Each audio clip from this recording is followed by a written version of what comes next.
قیدی: ہیر تم کچھ کہتی کیوں نہیں؟ تم کہو تو میں انکل آنٹی سے بات کروں، وہ کیوں تمہاری زندگی تباہ کرنا چاہ رہے ہیں؟ تمنا کب سے اسے سمجھا رہی تھی مگر وہ خاموش تھی، جیسے الفاظ ختم ہو گئے ہوں۔ ہیر میں تم سے کچھ کہہ رہی ہوں۔ تمنا نے اسے جھنجھوڑا۔ کیا چاہتی ہو تم بتاؤ؟ کیا کروں؟ پورا ایک مہینہ میں نے شور مچایا، کبھی بھوک ہڑتال، کبھی اپنے آپ کو نقصان پہنچایا اور سب سے قطع تعلق بھی کر لیا، یہاں تک کہ اس ذلیل انسان کو بھی کھری کھری سنا دی۔ مگر کیا ہوا؟ کچھ ہوا؟ بتاؤ تمنا، کچھ ہوا؟ وہ بھی پھٹ پڑی۔ جب اپنے آپ کو نقصان پہنچانے سے بھی بابا کو مجھ پر رحم نہیں آیا تو اور کیا ہربا آزماؤں؟ اب میں نے اپنا فیصلہ اللہ پر چھوڑ دیا ہے، تمنا وہی کچھ کرے گا۔ وہ سر جھکا کر بے بسی سے بولی۔ تمنا نے اسے تعصب سے دیکھا۔ اس نے بچپن سے سفر کیا تھا اور آج زندگی اس سے کتنا بڑا امتحان لینے جا رہی تھی۔ کاش وہ اس کے لیے کچھ کر پاتی۔ تمنا کی آنکھیں نم ہو گئیں۔ تمہارے بابا ایسے کیوں کر رہے ہیں؟ وہ تو تمہارے کزن کو جانتے ہیں، وہ کیسا ہے پھر بھی؟ وہ بھی سامنے موجوں کو دیکھتی استفسار کرنے لگی۔ ہیر نے سرد سانس ہوا کے سپرد کی، اپنے بھائی کی محبت اور انا کی خاطر، اور سب سے اہم پیسے کی خاطر، کیونکہ ساری جائیداد عرفان کے نام کی گئی ہے۔ وعدہ کیا ہے بھائی سے اپنی بیٹی کو ان کے لنگور بیٹے سے باندھنے کا۔ بس 3 ہی چیزیں بابا کو عزیز ہیں، پھر بھلے ہی ان کی بیٹی مر کھپ جائے۔ ان دونوں چیزوں کے لیے وہ تمہیں قربان کر رہے ہیں، اس دلدل میں تمہیں جھونک رہے ہیں، ایسی آگ میں پھینک رہے ہیں جہاں سے نکلنا مشکل نہیں ناممکن ہے۔ وہ تمہیں کھو دیں گے ہیر، تم پلیز میری خاطر ایک آخری دفعہ کوشش کر لو۔ وہ منت کرتے ہوئے بولی۔ 1000 دفعہ کوشش کر چکی ہوں تو تمہاری خواہش بھی پوری کر دیتی ہوں۔ ویسے بھی میں تو سب کی خواہشوں کی تسکین کے لیے ہی رہ گئی ہوں۔ سب مجھے اپنے مفاد کے لیے استعمال کرتے ہیں، پھر دیکھتی ہوئی آگ کی نظر کر دیتے ہیں۔ اس کے لہجے میں کیا کچھ نہیں تھا، تمنا کو لگا زمین پھٹے اور وہ اس میں سما جائے۔ بات کروں گی آج بابا سے، اگر آج بھی وہ نہ مانے تو پھر میں کچھ بھی نہیں کہوں گی، اپنے آپ کو حالات کے سپرد کر دوں گی۔ وہ ٹھنڈی آہ بھر کر بولی۔ چلو گھر چلیں۔ وہ جب سے گاڑی کی چابی ٹٹولتی ہوئی خود کو نارمل کرنے لگی۔ کیا تم ٹھیک ہو؟ تمنا نے اس کے کندھے پر نرمی سے ہاتھ دھرا۔ اب ٹھیک لفظ میرے نصیب میں نہیں، وہ تلخی سے بولی اور مڑ گئی۔ تمنا بھی خاموشی سے اس کے پیچھے چل پڑی۔ سب ڈائننگ ٹیبل پر بیٹھے دوپہر کا کھانا کھا رہے تھے۔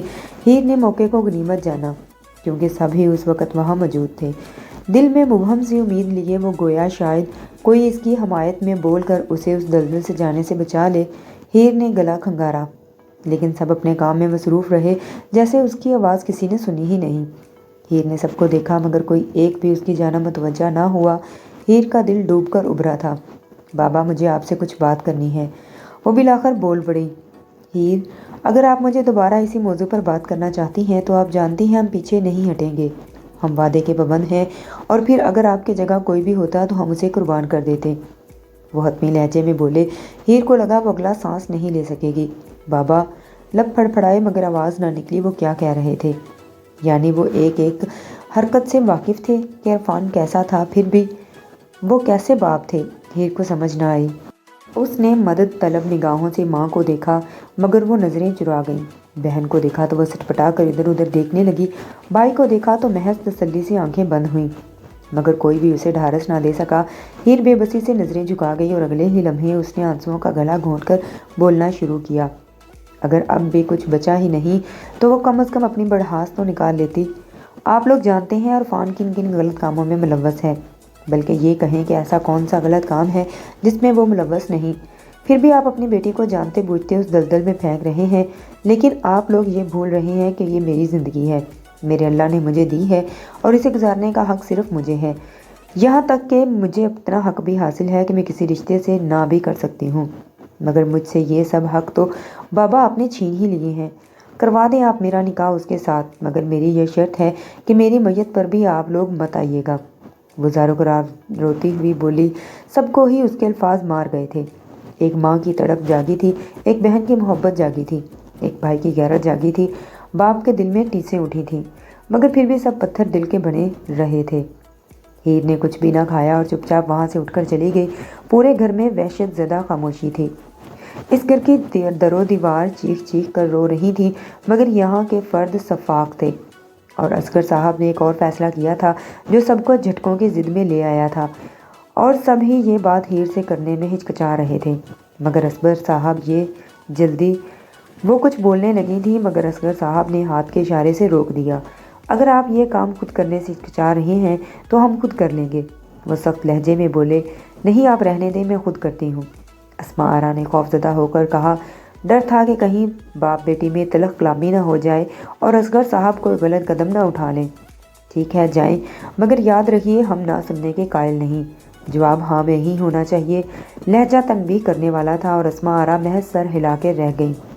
چھوٹے چھوٹے قدم اٹھاتی زینے طے کرنے لگی، دل بنجر لگ رہا تھا۔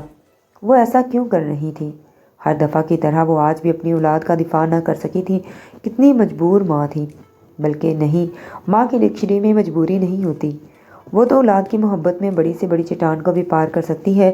اگر وہ ڈٹ جائے تو کوئی ذات اس کی اولاد کو خراش تک نہیں پہنچا سکتی۔ لیکن اسماء آرا شروع سے ہی خوفزدہ تھی، ان میں تو اپنے لیے لڑنے کی سکت نہ تھی، کیسے اس کے لیے لڑتی؟ وہ دروازے کے سامنے آ کھڑی ہوئیں اور مگر اندر سے آتی دل خراش رونے کی آوازیں انہیں زیر کرنے لگیں۔ وہ رو رہی تھی، رو نہیں چیخ رہی تھی، کتنی مجبور ہو گئی تھی۔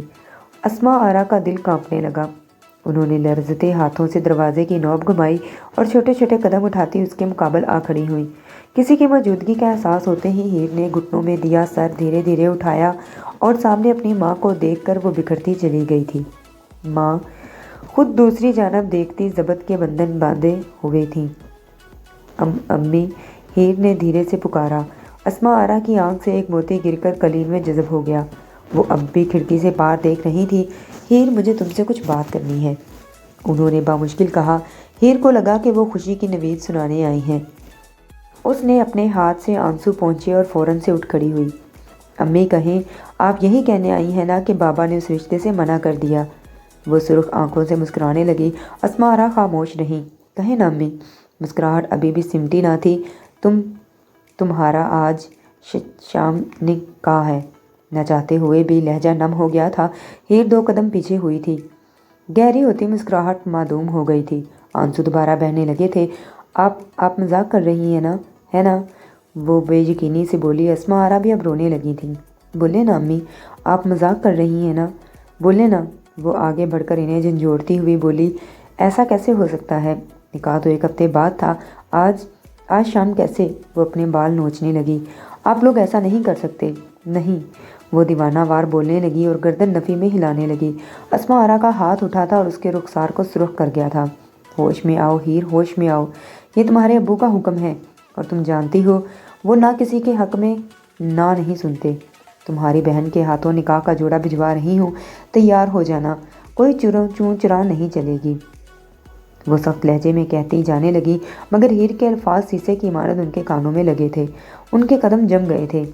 آپ نے تو آج تک ہماری حمایت نہیں کی، بلکہ میری کیا کسی کی بھی نہیں کی، کیونکہ آپ ایک بزدل ماں ہیں۔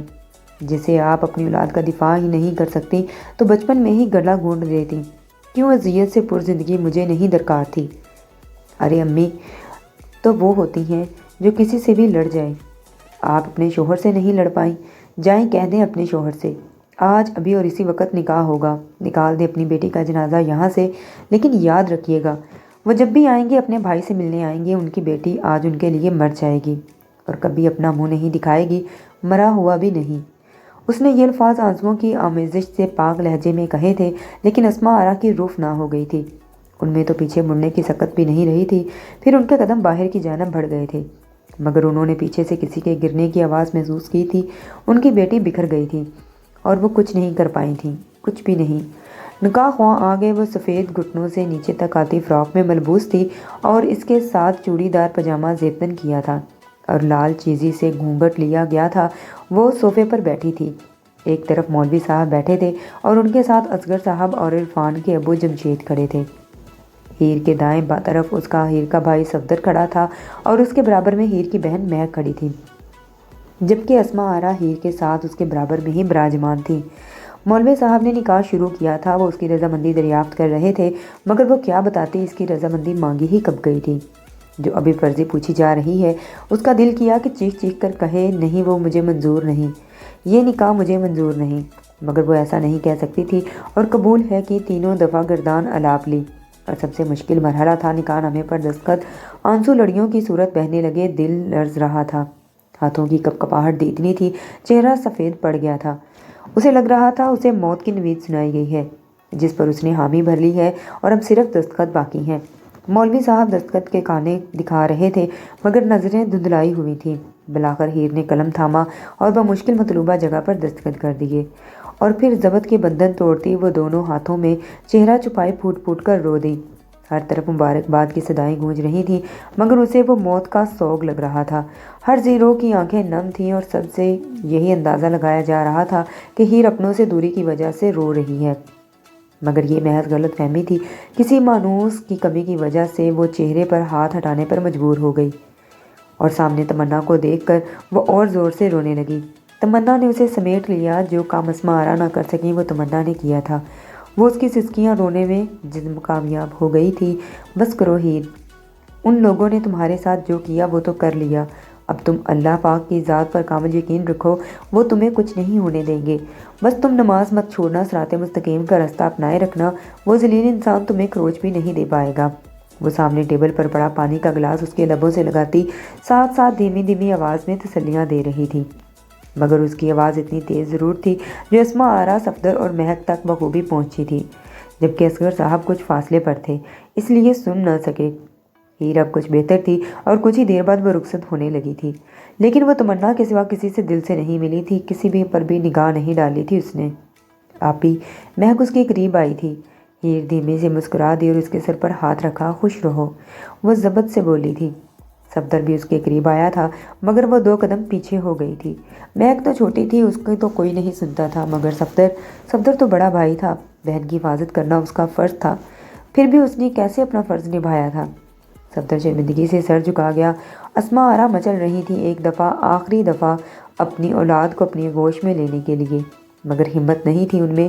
مگر پھر بھی انہوں نے ہیر کو کوئی موقع دیا اور اسے اپنی آغوش میں لے لیا۔ ہیر بھی ماں کی محبت پا کر چند لمحے کے لیے ہی صحیح مگر پرسکون ہو گئی تھی، مگر یہ صرف چند لمحے تھے۔ پھر اسماء آرا اس سے جدا ہو گئی۔ ہیر کو لگا کہ کوئی بہت اہم چیز اس سے جدا ہو گئی ہے۔ اس نے سر جھٹک دیا، اب وہاں صرف اسے گرم آگ کے اشارے ہی مل رہے تھے۔ پھر اس ٹھنڈی پھوار کی کیا اہمیت؟ اصغر صاحب اس کے پاس آئے تھے، شاید باپ کی محبت امڑی تھی، مگر ہیر کو نفرت اور بدگمانی نے آ گھیرا تھا۔ جیسے جیسے اصغر صاحب کے قدم بڑھ رہے تھے، ہیر کے آنسو گرتے جا رہے تھے۔ اصغر صاحب اس کے جیسے قریب آئے، اپنی آغوش میں چھپانے کے لیے وہ رخ پھیر گئی۔ جب باپ کا حق ادا کرنا تھا تب آپ کی انا اڑے آئی تھی، آج بھی اسی انا کے زیر اثر رہیں۔ آپ کو یہ شہرت، یہ انا، یہ وعدے اور بھائیوں کا پیار مبارک۔ آج آپ کی بیٹی کی بلی چڑھ گئی ہے، جشن منائے، وہ تلخی سے کہتی گاڑی کے کھلے دروازے سے گاڑی میں بیٹھ گئی، اور اس کے برابر میں مہک کو بیٹھنے کے لیے کہا گیا تھا، مگر اب وہ اپنے گھر سے، اس گھر سے کوئی بھی چیاد ادھر نہیں لے کر جانا چاہتی تھی، اس لیے مہک کو لے جانے سے انکار کر دیا اور تمنا کو اپنے ساتھ بٹھا لیا تھا۔ گاڑی چند پل زناٹے بھرنے لگی، مگر اس نے ایک دفعہ بھی مڑ کر نہیں دیکھا تھا، صرف ناک کی سیدھ میں دیکھ رہی تھی۔ جہاں سسرال میں پھولوں سے ویلکم کیا جاتا ہے، وہاں سب ناک منہ چڑھا رہے تھے، لیکن اب یہ سب تو اسے سہنا ہی تھا۔ جیسے جیسے وہ کمرے میں داخل ہوئی، عجیب سی مہکار نے اس کا سواگت کیا۔ اس نے مدد کے لیے مڑ کر دیکھا تو وہاں پر کوئی موجود نہیں تھا۔ ہیر نے سر جھٹکا اور سر پر اوڑھا دوپٹہ شانے پر پھیلایا اور سامنے موجود کھڑکی کی جانب بڑھ گئی۔ ہاتھ بڑھا کر کھڑکی کے پٹ واہ کر دیے اور ایک ٹھنڈی ہوا نے اس کے وجود کو چھوا اور اتنی دیر سے اس کی ذات میں چھائی سوگواری کا اثر زائل ہو گیا۔ ہیر تھوڑی دیر وہاں کھڑی رہی اور پھر مڑ کر الماری میں اپنے کپڑے سیٹ کرنے لگی۔ ابھی وہ کپڑے سیٹ کر رہی تھی کہ دھڑام سے دروازہ واہ ہوا تھا۔ ہیر جو اپنے کام میں منہک تھی، یکدم پوری جان سے ہل گئی تھی۔ سامنے عرفان جمشید کھڑا تھا۔ وہ عام شکل و صورت کا حامل شخص تھا، مگر ظالم اور جابر شخص تھا۔ اسکول میں بچوں کے سر پھاڑنا، کالج میں ہاتھ پیر توڑنا اور اب گالیاں چلانا اس کا عام پیشہ ہو چکا تھا۔ پورا گاؤں ہی اس کی جابر طبیعت سے خوفزدہ رہتا تھا۔ سگریٹ سے لے کر شراب تک ہر ایک بری عادت اس میں موجود تھی۔ ابھی بھی وہ پان چبا رہا تھا۔ ہیر کو اس سے گھن آنے لگی تھی، اس لیے وہ دوبارہ کام میں مصروف ہو گئی۔ مجھے پانی دو۔ وہ بیڈ پر بیٹھتا دونوں ہتھیلیوں پیچھے کرنے کی جانب دکھائے وہ بولا تو ہیر اپنے کام کر رہی تھی۔ میں نے کہا پانی پلاؤ۔ وہ دھاڑا ہیر کی سٹی گم ہو گئی، مگر وہ پھر بھی ڈٹ کے بے نیازی سے کام کر رہی تھی۔ عرفان دھپ سے بیڈ سے اٹھا اور جارحانہ انداز میں اس کی جانب بڑھا تھا اور اس کا بازو زور سے دبوچا تھا۔ تمہیں کب سے بکواس کر رہا ہوں، پانی دو، کھوپڑی میں بیٹھتی نہیں کیا بات؟ وہ نہایت بدتمیزی سے گرایا۔ ہیر کی نظریں اس کے چہرے سے ہوتی اپنے سرخ بازو تک گئیں۔ میرا بازو چھوڑو، وہ آنکھیں میچتی ضبط سے بولی، پہلے پانی۔ وہ بھی ٹھٹائی سے بولا۔ وہ پڑا سامنے۔ خون تو پی رہے ہو، پانی کی کیا ضرورت ہے؟ وہ بھی ناگواری سے دھاڑی اور اپنا بازو جھٹکے سے اس کی گرفت سے آزاد کر لیا، مگر اگلے ہی لمحے اس کی دنیا گھوم گئی تھی، کیونکہ عرفان نے اپنی پوری قوت سے ایک زناٹے دار تھپڑ رسید کیا تھا۔ بیوی ہو میری، میرے حکم کی غلام، اگر دوبارہ اونچی آواز میں بات کی تو ابھی صرف تھپڑ مارا ہے، اگلی دفعہ زبان گدی سے کھینچ لوں گا، آئی سمجھ؟ وہ چیختا ہوا ٹیبل کی جانب بڑھا تھا اور گلاس اٹھا کر گٹاگٹ پانی اپنے حلق سے اتار لیا اور پانی کا گلاس دوبارہ بھر کر اس کی جانب بڑھا۔ ہیر کب سے پیاسی تھی، اسے دکھ میں کچھ بھی نہیں سوجا تھا۔ تمنا جو ایک گلاس پانی پلایا تھا، اس کے بعد وہ پیاسی تھی۔ پانی کو دیکھ کر اس کے سوکھے لب اور بے چین ہو گئے۔ اس نے سوکھے لبوں پر زبان پھیری، اسے تر کیا اور عرفان کو اس کی جانب پانی بڑھایا جسے ہیر نے لینا چاہا، مگر دیکھتے ہی دیکھتے وہ پانی سفید ماربل کی زینت بن گیا اور وہ پھٹی پھٹی نگاہوں سے اسے دیکھنے لگی۔ تم نے مجھے آج پانی سے انکار کیا ہے نا؟ آج تمہیں پانی اور کھانا دونوں نصیب نہیں ہوگا اور تم سارا کام خود کرو گی، نوکروں کو میں نے چھٹی دے دی ہے۔ وہ صفاقی سے کہتا گلاس بھی اسے زمین کی زینت بن گیا۔ اب جاؤ اسے بھی صاف کرو۔ وہ اسے اشارہ کرتا خود فرش ہونے چلا گیا اور کوئی کپڑا ڈھونڈنے لگی، مگر اسے کچھ نہ ملا۔ مجبوراً اس نے اپنے گرد لپیٹا دوپٹے کا ایک سرا پھاڑا تھا، کیونکہ یہ صاف کرنا بھی ضروری تھا۔ وہ ہاتھ سے ہی کانچ کے ٹکڑے اٹھانے لگی۔ ایک دل خریش چیخ اس کی حلق سے برآمد ہوئی، جو واش روم سے نکلتے عرفان نے نہایت ناگواری سے سنی تھی۔ یہ چیخو پکار آج برداشت کر لی ہے، آج سے کل ایسا کچھ نہ ہو، ورنہ زبان چلے نہ چلے تمہیں دھیان رکھنا ہوگا، وہ تنبیہ کرتے ہوئے بولا۔ اور ہیر کے پورے جسم میں سنسنی سی دوڑ اٹھی۔ اس نے اپنی سفید ہتھیلی دیکھی جو خون سے لت پت تھی، مگر وہ ضبط کر گئی تھی۔ آج تک وہ ضبط ہی تو کرتی آئی تھی، آج بھی وہ کانچ کے ٹکڑے صاف کر کے اٹھی تھی کہ زمین پر گرے پانی کی وجہ سے اس کا پاؤں پھسلا اور وہ زمین بوس ہو گئی اور سارے کانچ کے ٹکڑے اس کے جسم کے مختلف حصوں میں پیوست ہو گئے۔ ایک دو ٹکڑے اس کے چہرے پر بھی لگے تھے۔ وہ بلبلا اٹھی تھی۔ ہیر کی تکلیف سے سسکیاں گونجنے لگیں۔ عرفان، وہ مشکل معمولی اور اٹھنے کی کوشش کی، مگر جان نکلتی ہوئی محسوس ہو رہی تھی۔ دوبارہ سے وہ زمین بوس ہو گئی۔ عرفان بال بنانے میں مصروف تھا، اس لیے سن نہ سکا، یہ سن کر بھی انسنا کر گیا۔ عرفان پلیز یہ کانچ نکالیں، بہت تکلیف ہو رہی ہے۔ وہ تکلیف کی شدت سے بلبلا اٹھی تھی۔ تو کس نے کہا تھا کہ اندھوں کی طرح چلو؟ خود نکالو، نہ میرے پاس وقت ہے کہ تمہارے یہ کانچ نکالوں، نہ اتنے پیسے کہ شہر جا کر ہسپتال کے دھکے کھاؤں۔ وہ گھڑی اپنی کلائی پر باندھتا ہوا بولا۔ ہیر کی نظر اس کی کلائی پر پڑی تو ایک تلخ مسکراہٹ اس کے چہرے کا ہاتھ آ کر گئی۔ گھڑی لاکھوں کی اور مجھے ہسپتال لے جانے کی حیثیت نہیں، وہ بڑبڑائی اور اس دفعہ زور دے کر آخرکار اٹھ بیٹھی تھی۔ سوچتی ہوں جس دن مجھے صبر آ گیا اس دن اس کی کیا اہمیت رہ جائے گی۔ میں آؤں تو مجھے یہ سب نظر نہ آئے اور آ کر امی سے دریافت کروں گا کہ گھر کا کام بھی تم اکیلے ہی کرو، اور امی سے پوچھ کر آج میری پسند کی چیزیں بنانا۔ وہ سارے حکم صادر کرتا وہاں سے چلا گیا۔ ہیر نے اپنا جائزہ لینا شروع کیا۔ ہتھیلی جل رہی تھی۔ اس نے آنکھوں کے سامنے ہتھیلی کی تو دل خون کے آنسو رونے لگا۔ جہاں پہلے صرف کانچ کی کھروچ آئی تھی اور خون رس رہا تھا، دوبارہ وہی کانچ گھسا ہوا تھا۔ وہ درد کی شدت سے آنکھیں میچ گئیں، پھر اگلے ہی لمحے بنا کسی تاخیر کے دوسرے ہاتھ سے وہاں سے کانچ کھینچ نکالا اور پھر چیخیں اس کے کمرے میں گونجنے لگیں جو نیچے تک جا رہی تھیں۔ یہ لڑکی اتنا چیخ کیوں رہی ہے؟ جاؤ جا کر دیکھو آؤ، غزالہ بیگم ناگواری سے بولی اور آمنہ عرفان جو کہ عرفان کی بہن تھی خاموشی سے اٹھی اور اوپر کی جانب بڑھ گئی اور دروازے کی نوب گھما کر اندر آئی تو ہیر کی یہ حالت دیکھ کر اس کا دل کانپ اٹھا۔ وہ فوراً سے آگے بڑھی جو درد کی وجہ سے نیم بے ہوش ہو گئی تھی۔ تو بھابھی، اس نے ہیر کا گال تھپ تھپایا جو آنکھیں کھلی رکھنے کی کوشش میں دوہری ہوئی جا رہی تھی۔ بھابھی آنکھیں کھولیں، وہ پانی کی بوندیں اس پر چھڑکتی ہوئی بولی۔ ہیر کے مسلسل ہلتے لب جب اس نے غور سے سنا تو وہ بے تابی سے پانی مانگ رہی تھی۔ تبھی اس نے فوراً پانی کا گلاس اس کے لبوں سے لگایا جو ایک ہی سانس میں وہ پی گئی تھی اور پانی کی طلب کرنے لگی۔ تبھی ہیر کی سانس دندناتی ہوئی آئیں۔ تم ابھی تک یہاں مری ہوئی ہو، کام نہیں کرنا کیا؟ وہ غصے سے بولیں۔ امی، بھابھی کو بہت چوٹ آئی ہے،